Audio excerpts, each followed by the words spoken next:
Welcome to vidonko.com। আমি সঙ্গীতা, তোমাদের ম্যাথসের teacher. চলো দেখা যাক কি প্রবলেম আছে সলভ করার জন্য। গণেশ বাকিতে 30,000 টাকায় একটি রেফ্রিজারেটর কিনলেন।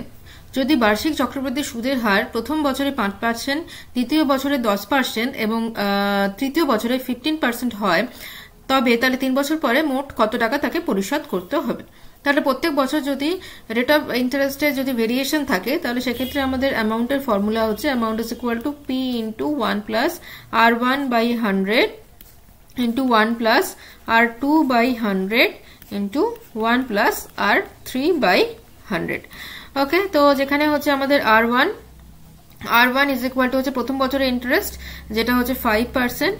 ওকে, দেন R2 হচ্ছে দ্বিতীয় বছরের ইন্টারেস্ট যেটা হচ্ছে 10%, আর R3 হচ্ছে তৃতীয় বছরের ইন্টারেস্ট যেটা হচ্ছে 15%। ওকে, তাহলে আবার আমাদের প্রিন্সিপাল দেওয়া আছে 30,000 টাকা। ওকে, প্রিন্সিপাল হচ্ছে 30,000 টাকা। তাহলে সমস্ত ডেটা এখানে যদি আমরা বসিয়ে দিই তাহলে আমরা অ্যামাউন্টটা পেয়ে যাব। তাহলে 30,000, ওকে, 30,000 into 1 plus 5/100 into 1 plus 10/100 into 1 plus 15/100। ওকে, তো 30,000 ইন্টু এটা হবে, এটা 5 2 10, তাহলে হবে 21 20 ইন্টু এটা 0 0 কেটে হলো 1 10 হলো, তাহলে হবে 11 10, আর এটাতে 5 3 15, 5 2 10, তাহলে হচ্ছে আমার 23 20। ওকে, যে এবার আমরা শূন্যগুলো কেটে দিই, 1 2 3, 3টে শূন্য কাটছে এখানে, 1 2 3। আচ্ছা, এবারে 2টা কেটে দিই, 2 15।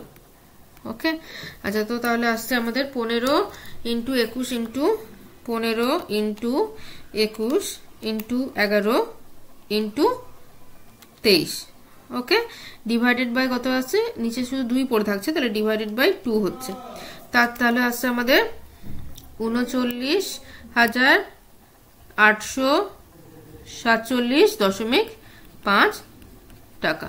ঠিক আছে, 39,847.5 টাকা। ওকে, তো তাহলে 3 বছর পরে ওকে এত টাকা পরিশোধ করতে হবে। So this is the answer. Thank you for watching vidonko.com। অঙ্কের আরো প্রবলেম এবং সলিউশনের জন্য আমাদের ওয়েবসাইট অবশ্যই ব্রাউজ করো।